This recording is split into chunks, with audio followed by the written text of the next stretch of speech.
I'm here with Rachel Jesson. She's a health food specialist and shares a practice with Ian Craig, who heads up our fitness column in the magazine Natural Medicine. He wrote an article recently, Rachel, Nourishing Your Connective Tissue. Welcome. Thank you. And please explain why nourish the connective tissue, because it's such a specific thing. Nourish your body, nourish your brain, I can relate, but nourish your connective tissue. Well, your connective tissue is basically holding you together, so it's a vital thing to be nourishing. One of the main ingredients would be the collagen. So a good nourishing supplementation form of supplementation would be something like a good a grass-fed stock. We're looking at going with a very gelatinous form of stock. I would avoid buying commercially bought stocks. If you could go to a organic outlet, if you're unable to make it yourself, it's incredibly easy. It's the cheapest cuts of meat where you actually, create your own stock, put a lot of vinegar in it with some distilled water, and then you let it sit for 2 or 3 days, and then you strain it all. And then you get this end product of this gorgeous stock. The more gelatinous it is, the better it's going to be for you. So it's just something that you add to your meal plan. Absolutely. Your food. It's not a collagen supplement that you now also have to take, or can you? It is a collagen supplement. That's the great thing. It's packed with chondroitin, glucosamine. But I mean, it's not a supplement in a pill form. No, it's powder form. You can make it yourself. It's the best thing your body knows. Your body can assimilate it. It's the easiest thing. They give stocks to people that don't have teeth to help with the protein and the recovery. So, and it's just the best bioavailable form of food that your body absolutely knows how to assimilate and know what to do with, as opposed to a synthetic version. Right. Sorry, you got me there with the people that don't have teeth. Oh. Are you talking about people that don't have teeth due to malnourishment, due to illness? Or whatever. People that are lacking nutrition because they can't chew their food? Or if they have a kidney disease, right. Or if they're on a special GAPS diet.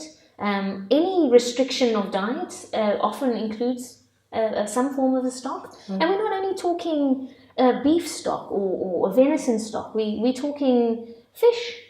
If you add the fish heads into a stock pot, right. And you've got an underactive thyroid, say, you're getting the thyroid from that fish, so it's incredibly beneficial, and then nourishing to your thyroid glands. It's supplying and helping you with those hormones.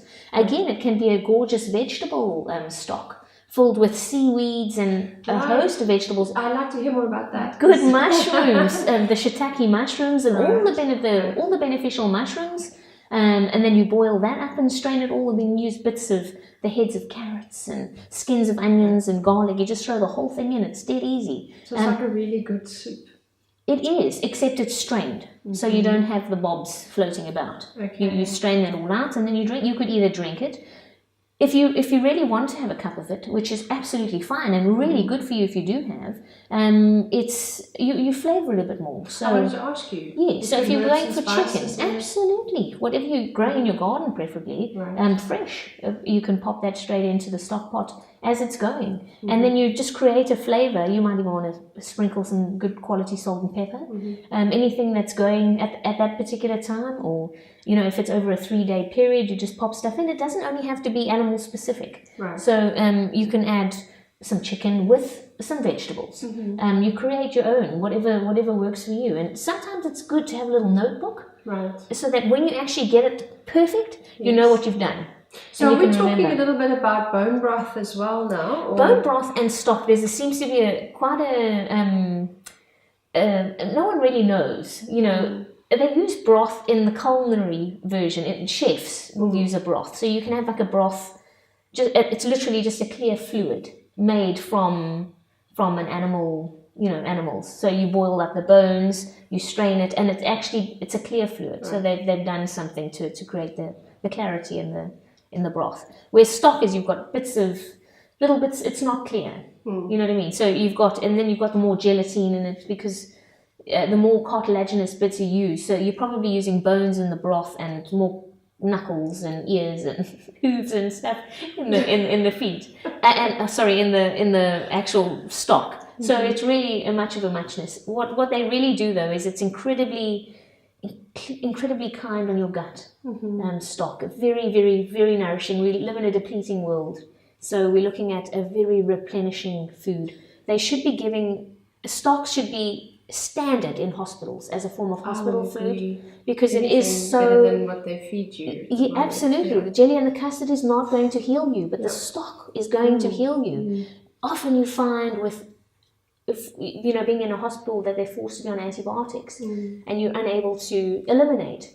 So the stocks, you'll know when you've had a stock because your elimination is fantastic. If 3 hours after that hearty meal, and you can use it, you don't have to drink it as it is. Use it when you make curries. Use it if you're doing a spaghetti bolognese dish. Use it in your soups. It's got a huge list as ice blocks that I think we've spoken about before in smoothies.